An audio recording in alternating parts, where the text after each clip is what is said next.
Maestro Sir Anton, guro't vlogger na Pilipino, tagahatid ng balita sa bayan ay totoo.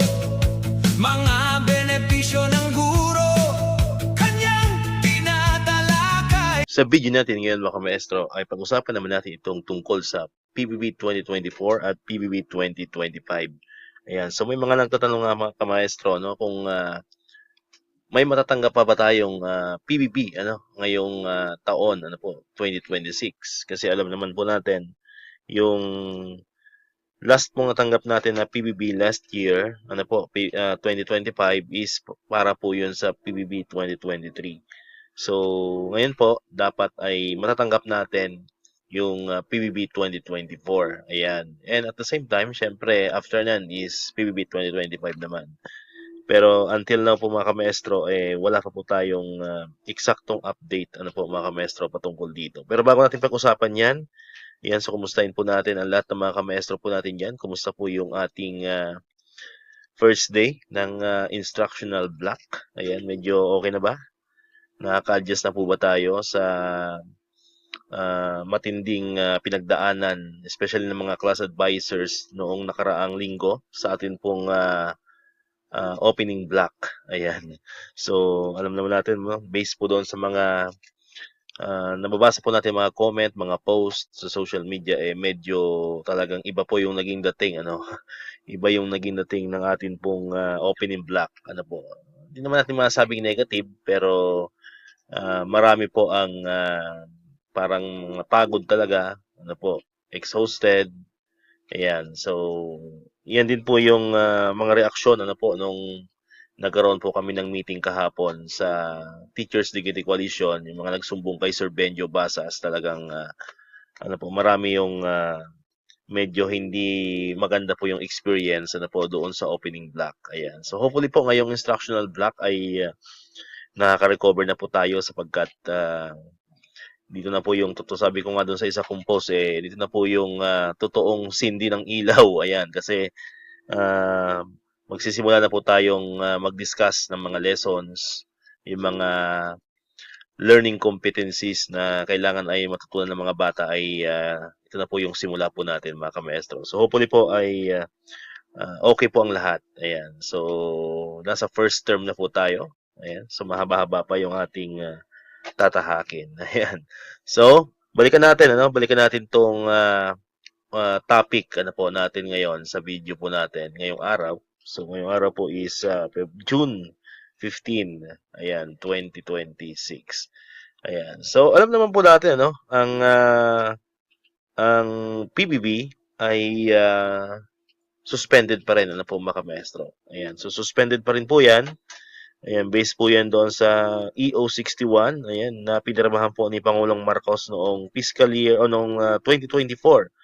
So, in effect pa rin po 'yun sa pagkakalam po natin, 'yun pong Executive Order number 61 noon pong 2024 ay in effect pa rin 'yan. So, ibig sabihin ay nanatili pong suspendido ito pong ating PBB. Ayan, and patuloy pa rin pong pinag-aaralan yung ating pong Government's Performance Evaluation and Bonus Scheme. Ayan, so nakalagay po dyan sa EO 61 yung temporarily halted the implementation of the old results-based performance management system, or yung atin pong RBPMS, and yun pong performance-based incentive or yung PBI system na kinabibilangan po ng ating PBB. Ayan. So, speaking of RPMS, ayan, alam naman po natin napalitan na po yan, di ba? So, meron na po tayong tinatawag na PMES, yung ginagamit na po natin ngayon is yung PMES na or PMES na, mga kamaestro. So, ini-expect po ng ibang mga kamaestro natin, sapagkat meron na po tayong panibagong ginagamit na performance management system, yung PMES. So, dapat daw ay meron na rin po tayo matatanggap na PBB. Ayan, kasi syempre, kaya naman tayo may PBB kasi nga meron tayong PMES, meron tayong yung IPCRF.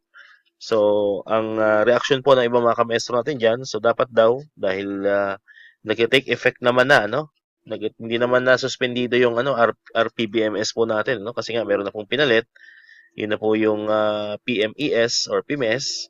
So, expecting po ang ating mga kamaestro na dapat daw ay meron na rin tayong matatanggap na PBB. Ano po. So, yun din sa mga nabasa natin. Ayan, dahil patuloy nga na, no, wala pa rin tayong balita sa PBB. So, mas maganda rin po daw na tanggalin na rin yung PBB, pero tanggalin na rin yung ating IPCRF. So, ibalik na lang daw sa past or sa CB past. Ayan. Kasi nga, tama nga naman, ano po mga kamaestro. So, bakit pa tayo magkakaroon ng IPCRF? Ayan, kung wala rin naman tayo matatanggap na PBB. Pero ang tingin ko po dyan mga kamaestro, dahil nanatili nga pong suspendido yan, yung atin pong wala pa tayong bagong, ano po, yung bagong performance-based incentive, yung ating pong PBI system. So, nanatili pong suspendido. So, hindi ko naman sinasabing mawawala na, no? Mawawala na ng totally yung ating pong PB. At nabanggit ko na rin po yan sa mga nauna ko pang video, yung mga nakarang taon, nung bagong baba pa lamang po itong EO61 na ito, na sa tingin ko magkakaroon pa rin ng, ano yan, ng PBI system, yung ating pong performance-based incentive system, pero babaguhin lang yung tawag. So, well, hopefully nga ganun ang mangyari, ano? Sana nga po ay ganun ang mangyari. And dapat, continuous pa rin, ano po, kahit ma-delay. For example, hindi man maibigay ngayong 2026 yung para sa 2024. So, sana kahit sa 2027 ay maibigay pa rin. So, continuous pa rin mga kamestro. Kasi nga, meron pa rin naman tayong PMES or PMES, di ba po mga kamestro? Pero now, as of now, ay wala pa talagang linaw. Ano po? Wala pa talagang linaw kung magpapatuloy pa rin itong ating PBB 2024, matatanggap pa rin natin. Pero hindi rin naman natin pwedeng sabihin na totally wala na po yan. Ano po? So, isa po sa mga nakita ko, at ito po personal, alam ko lang naman to, personal ko lang naman na analysis dyan. So, kung matanggal man yan or mawala man ng tuluyan yung PBB, at baka magkaroon ng panibagong tawag. Ano po? Alam naman natin sa DepEd, ano? Every, may mga bagong tawag. Katulad nga ngayon sa atin pong lesson plan, di ba? Mayroon naman tayong ilaw, di ba? So, malay natin, Malay natin, mawala man yung PBB pero magkaroon ng panibagong incentive, mag-iiba lang yung tawag. Yun po ay ating personal analysis lang naman po mga maestro, ano. Ayan, kasi parang hindi naman maganda, ano, na hindi tayo bibigyan ng incentive dahil nga nire-rate pa rin naman po ang ating performance, ano po, through our performance management and evaluation system, ano po mga maestro, yung atin pong PMES. Ano po? So, kaya nga tayo may PMES or PMES kasi dapat ay meron tayong matatanggap na incentive. Ano po? And yun na nga po yung atin pong PBB 2024 na baka nga po maiba yung tawag yan. Pero yan po ay, ulitin po kasi baka magkaroon tayo ng false hope. Ano po? Yun po ay ating analysis lamang. So, antayin pa rin po natin ang formal na pahayag po dyan ng DepEd, ng DBM. And malay natin ay magkaroon ng mga updates diyan sa mga darating na araw po yung atin pong Sir Benjo Basas kasi alam ko po ay may mga nagpaparating na rin po niyan kay Sir Benjo ano ba talaga yung mangyayari dito po sa ating PBB. Kasi dapat mga ganitong buwan, di ba? June, July ay nag-i-start na tayo mag-abang niyan. Ano po? Although late na nga ng 2 years, di ba? Kasi yung 2025 ang natanggap natin noon ay for PBB 2023, no? So, basta mga ganitong buwan ay, nag-aantay na tayo ng SARO, ano? Kasi namomonitor natin yan dahil parati tayo nag-upload ng mga PBB SARO, ano? Pero ngayon ay talagang tahimik po ang PBB.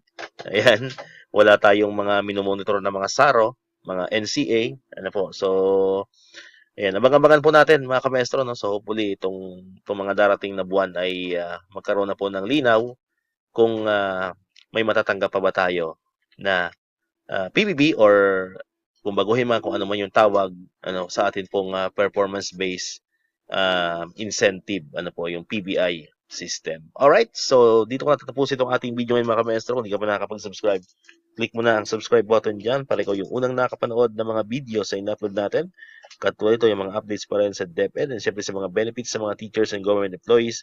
And syempre, click mo na rin ang notification bell button para ma-notify ka, always updated ka pag may mga bago tayong uploaded na videos. So muli, maraming salamat sa inyong panonood at pakikinig.